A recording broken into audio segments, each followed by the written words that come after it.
ہم مکلف ہیں number 1. Number 2, آج ہمارے پاس کوئی معصوم نہیں ہے کہ ہم ڈائریکٹ اسے پوچھ سکیں. یہ نمبر 2. نمبر 3, لیکن وہ رسول بندوبست کر کے گیا ہے, خدا کی کتاب دے کے گیا, اپنی سنت دے کے گیا, اور اپنے ساتھ 13 معصوموں کی سنت دے کے گیا.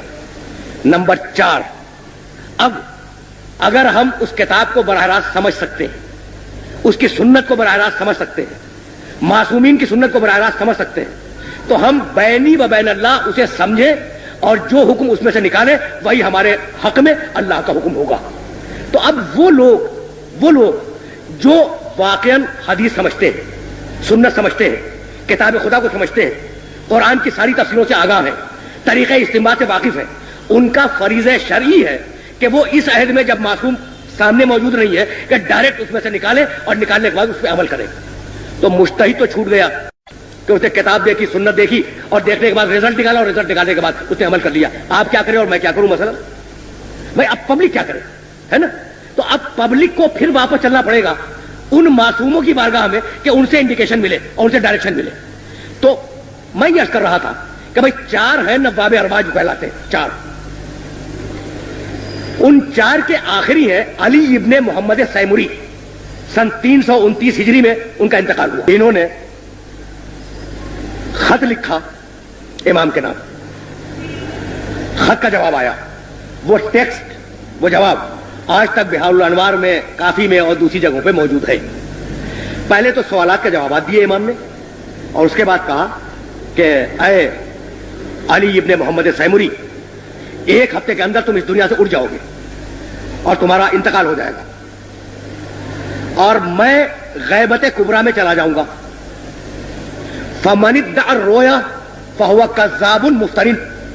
اور اب جو غیبت کبریٰ میں گیا تو کوئی شخص اگر میری رویت کا دعویٰ کرے, میرے مشاہدے کا, میری رویت یعنی میرا دیکھنا, اس کا دعویٰ کرے, ادعا کرے, یعنی نیابت کا ادعا کرے, تو وہ کذاب ہے اور جھوٹا ہے. تو اب خطوط امام کے پاس جاتے تھے, امام جواب نہیں دیا کرتے تھے. بات تو مکمل ہو گئی نا. اب میں جا رہا ہوں, یہ خطوط والا کانٹیکٹ ختم ہو گیا. تو وہ عمل حوادث الواقعہ فرجعوا الی روات احادیثنا. دیکھو قیامت تک آنے والے جتنے بھی مسائل ہیں ان میں ہمارے راویان حدیث کی طرف رجوع کرنا, جو لوگ ہماری حدیثوں کی روایت کرتے ہیں ان کی طرف رجوع کرنا. یہ نہیں کہا کہ اپنی عقل سے مسئلے حل کر لینا, عقلی گدے لڑاتے رہنا اور جو الٹا سیدھا سمجھ میں آ جائے اس پہ عمل کر لینا. نہیں, ہم حدیثیں دے کے جا رہے ہیں, ہم اپنے اقوال دے کے جا رہے ہیں, ہم قرآن مجید کی تشریح دے کے جا رہے ہیں. تو قیامت عمل حوادث الواقعہ, قیامت تک آنے والے جتنے بھی تمہارے مسائل ہیں تمہارے, ان سب میں کس کی طرف رجوع کرو؟ ہماری حدیثوں کی روایت کرنے والوں کی طرف رجوع کرو. تو یہ جو ہمارے یہاں ایک کیٹیگری بنی ہے جنہیں ہم مجتہدین کہتے ہیں, یہ در حقیقت معصومین کی حدیثوں کے راوی ہیں. یہ فقہ سمجھتے ہیں, اصول فقہ سمجھتے ہیں, طریقہ استنباط سے واقف ہیں, صحیح حدیث کو سمجھتے ہیں, غلط حدیث کو سمجھتے ہیں, کون سی تقیہ میں بیان کی گئی, کون سی تقیہ میں نہیں بیان کی گئی, ان ساری چیزوں کو سمجھتے ہیں. اور کرائیٹیریا وہی ہے کہ بھائی ہم مکلف ہیں, معصوم ہمارے سامنے نہیں ہے, کتاب پوری طرح واضح نہیں ہے. تو اب جو بھی رسول ہمیں دے کے گیا ہے اس سے جو ہم استنباط کریں گے اور جو ہم اخذ کریں گے, اس اخذ و استنباط کو ہم اپنے لیے حجت قرار دیں گے. تو ان کے لیے تو حجت ہو گیا. لیکن 12ویں نے غیبت کبریٰ میں جاتے جاتے پوری انسانیت کو اور اپنے پورے چاہنے والوں کو یہ حکم دیا کہ تم اگر کسی مسئلے میں پھنس جاؤ اور تمہاری اگر کوئی پرابلم ہو تو تم ہماری حدیث کے راویوں کی طرف رجوع کرو. اب اس راوی حدیث کو آپ چاہے مفتی کہہ لیں, چاہے مرجع کہہ لیں, چاہے مجتہد کہہ لیں, چاہے کچھ اور کہہ لیں. حکم امام یہ ہے کہ اگر تم کسی مسئلے میں پھنس جاؤ اور اٹک جاؤ اور تمہیں اس مسئلے کا حل نہ معلوم ہو تو اس کی طرف رجوع کرو. اور یہی حکم قرآن تھا کہ فاسألوا اہل الذکر ان کنتم لا تعلمون, اگر تم جاہل ہو تو اہل الذکر سے سوال کرو. اب میں آپ کو ایک دے دوں, عربی زبان ایک ہے لفظ طہر, قرآن میں استعمال ہوا ہے.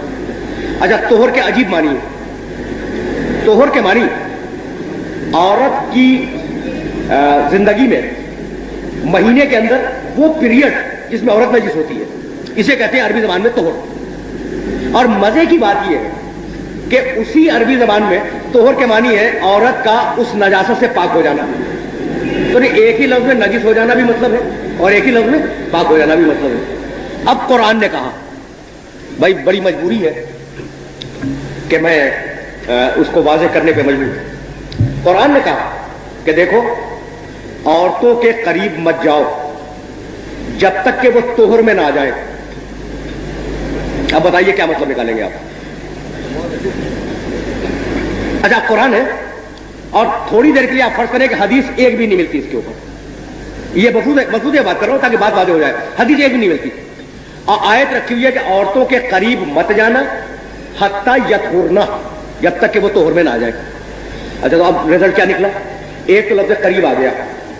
ایک قریب جانا پاس بیٹھ جانا، دوسرا قریب وہ جانا جو نکاح کا منشا ہے.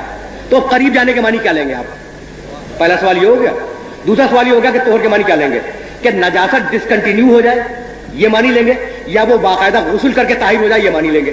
تو ایک چھوٹی سی آیت کے 4 معنی نکل آئے. عورت کے پاس بھی نہ بیٹھو پہلا معنی، عورت سے مقاربت نہ کرو دوسرا معنی، جب تک کہ مینسز ڈسکنٹینیو نہ ہو جائے تیسرا معنی، جب تک کہ وہ غسل نہ کر لے چوتھا معنی. تو ان 4 معنیوں میں سے کیا قسم کھا کے آپ کہہ سکتے ہیں کہ مراد الہی کیا ہے؟ دنیا کا معصوم کے علاوہ دنیا کا کوئی انسان نہیں کر سکتا. تو مجتہد بینہ و بین اللہ یہ طے کرتا ہے کہ ان 4 معنی میں سے شاید مراد الہی یہ ہو. اس شاید کے اوپر وہ فتویٰ دیتا ہے. تو جب اسے یقین ہو جاتا ہے کہ میں اپنی حد تک پورا تفاحص کر چکا، ساری روایتیں دیکھ چکا، قرآن کی جتنی بھی ریلیونٹ آیتیں تھی وہ سب میں نے دیکھ لی، اور میرا ضمیر میرا باطن یہ کہہ رہا ہے کہ یہ معنی مراد لینے چاہیے، تو اس معنی کو مراد لے لیتا ہے. ہو سکتا ہے کہ اسی کے زمانے میں اور اسی کا ہم اثر کوئی اور مجتہد ہو اور اس کے نزدیک ان 4 معنیوں میں سے کوئی اور معنی اپیل کر جائے اسے، تو یوں فتووں میں اختلاف پیدا ہوتا ہے.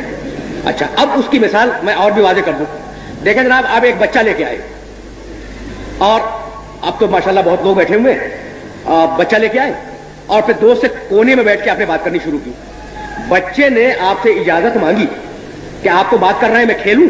آپ نے کہا کھیلو لیکن اس 4 دیواری کے اندر کھیلنا. باہر گئے تو میں سزا دوں گا. تو اب بچے کو کیا کرنا چاہیے؟ باہر جانے سے پرہیز کرنا چاہیے. لیکن بچے کے لیے یہ ضروری ہے کہ اس گوشے میں کھیلے اس میں نہ جائے، یا وہاں کھیلے یہاں نہ آئے؟ نہیں، آپ نے تو اسے الاؤ کیا ہے کہ اس 4 دیواری میں جہاں جی چاہے کھیلو. اسی طریقے سے شریعت کی جو 4 دیواری ہے، کتاب، سنت، اجماع، دلیل عقل، اس میں مجتہد کس مقام پہ بیٹھ جائے گی اس کی اپنی مرضی. اور یہ ہے بنیاد اختلاف فتاوی کی. اچھا نمبر 2 بھی تھا اس میں کہ کیا تقلید سوالات پوچھنے کا نام ہے؟ تو تقلید صرف سوالات پوچھنے کا نام نہیں ہے، تقلید سوالات پوچھ کر عمل کرنے کا نام ہے. اسلام میں کوئی بھی چیز ہو یا جائز ہوگی یا ناجائز، اور یہ ہر مسلمان کے لیے ہے، مگر ہمارے یہاں فتوے میں بہت سی باتیں ایسی ہیں جن میں ایک کا فتویٰ جائز ہے اور ایک کا ناجائز. اس کا مطلب یہ ہوا کہ ایک صحیح اور ایک غلط. تو کیا ہم اس کی تقلید کر سکتے ہیں جو کہ غلط بات کریں؟ اچھا برادر عزیز، یہ سوال بھی بڑا معقول ہے کہ بھائی اس کی تقلید کیسے کرے کہ جو غلط بات کہے. لیکن آپ نے یہ کیسے طے کر دیا کہ کس کی بات غلط ہے؟ اور میں ابھی اسٹیبلش کر کے یہ گیا ہوں کہ بھائی اس 4 دیواری میں چاروں کونوں کے اوپر وہ لڑکا کھیل سکتا ہے. تو معصوم نے جب ایک فریم ورک دے دیا آپ کو کہ بھائی کتاب، سنت، اجماع اور دلیل عقل اس کے اندر رہنا ہے، تو اگر اس فریم ورک سے باہر گیا تو غلط ہے، اور فریم ورک کے اندر ہے تو 4 کیا 2 کے اختلاف کی بات کرنا. 25 مجتہد بھی اگر 25 باتیں کہیں تو سب کی سب صحیح ہے. اچھا اور امام محمد باقر علیہ الصلوۃ والسلام نے یہ فرمایا تھا کہ علینا ان نلقی الیکم الاصول وعلیکم ان تفرعوا. ہمارا کام یہ ہے کہ ہم تمہیں اصول بتلائیں، یعنی اپنے آپ پبلک سے نہیں کہا، اپنے شاگردوں سے کہا جو صحابہ کرام بیٹھے ہوئے تھے. ہمارا کام ہے کہ ہم تمہیں اصول بتائیں. وعلیکم ان تفرعوا، اور تمہارا کام یہ ہے کہ تم اس میں سے نتیجے نکالو اور نتیجے نکالنے کے بعد فتوے دو. تو یہ جو فتوے دینے کا عمل ہے تو کبھی 2 آدمی ایک رائے پہ متفق نہیں ہوتے، لیکن اگر ایک آدمی کتاب و سنت کے خلاف بول رہا ہے تو یقینی بولتے ہیں، اور اگر دونوں کتاب و سنت ہی سے رزلٹ نکال رہے ہیں تو اب یہ تو علم خدا میں ہوگا کہ واقعی حقیقی حکم کیا ہے. لیکن ہماری حد تک وہ دونوں صحیح ہیں، اور ہماری تکلیف شرعی یہ ہے کہ ہم جس مجتہد کی تقلید کر رہے ہیں اس کے فتوے پہ عمل کریں، دوسرے کو ٹچ نہ کریں اور دوسرے کی توہین نہ کریں.